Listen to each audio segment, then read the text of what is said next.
দাদান দাদান কাঁদে না শোনা।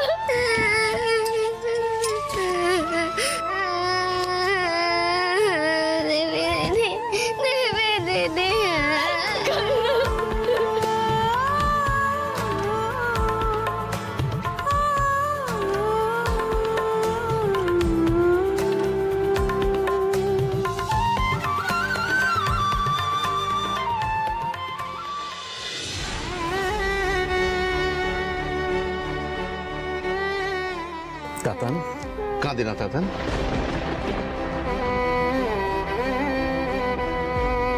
আচ্ছা আয় আমার কোলে বস। জানিস আসার সময় কি দেখলাম বলতো? গরম গরম জিলিপি ভাজছে। তুই তো জিলিপি খেতে ভালোবাসিস, নিয়ে আসবো? আচ্ছা সেই ওই যে বাজারে দেখেছিলাম করে একটা কুকুর লেজ না রে? হ্যাঁ আমার দেবী দিদিকে চাই। দেবী দিদিকে আমিও তো চাই, কিন্তু ওরা তো ঢুকতে দেবে না বাবা। একটা কাজ কর, শোন, অনেক রাত হয়ে গেছে তো আমরা এখন ঘরে যাই। না আমার দেবী দিদিকে এখনই চাই। আচ্ছা আচ্ছা ঠিক আছে, কালকে আমরা গিয়ে আমি আর তুই দেবী দিদিকে নিয়ে আসবো। আচ্ছা সুরানি দুরানির গল্পটা অনেকদিন বলা হয়নি না, চল। না আমার দেবী দিদিকে চাই, মানে এখনই চাই, মানে এখন।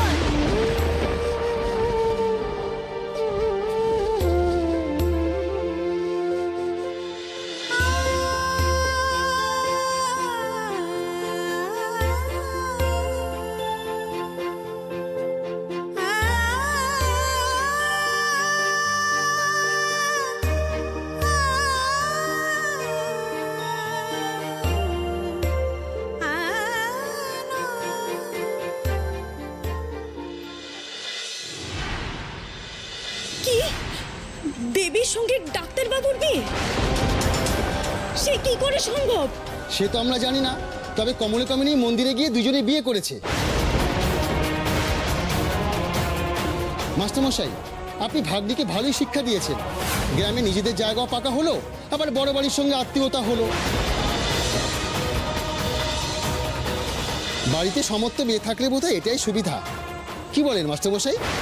আরেকটা মেয়েও আছে তো, তাকেও লেলিয়ে দিন কোনো বড়লোক ছেলের পেছনে। বাড়ির দুই মেয়ের ব্যবস্থা হয়ে গেলে আর খেতে খেতে হবে না। ছেলে ভোলানোর কায়দা কানুন দিব্যি জানে আপনার মেয়েরা। আপনাকে আমরা সজ্জন মানুষ ভেবেছিলেন মাস্টারমশাই, কিন্তু গ্রামে এসে যে এরকম নোংরামো করবেন জানলে আগে আমরা আপনাকে ঢুকতে দিতাম না।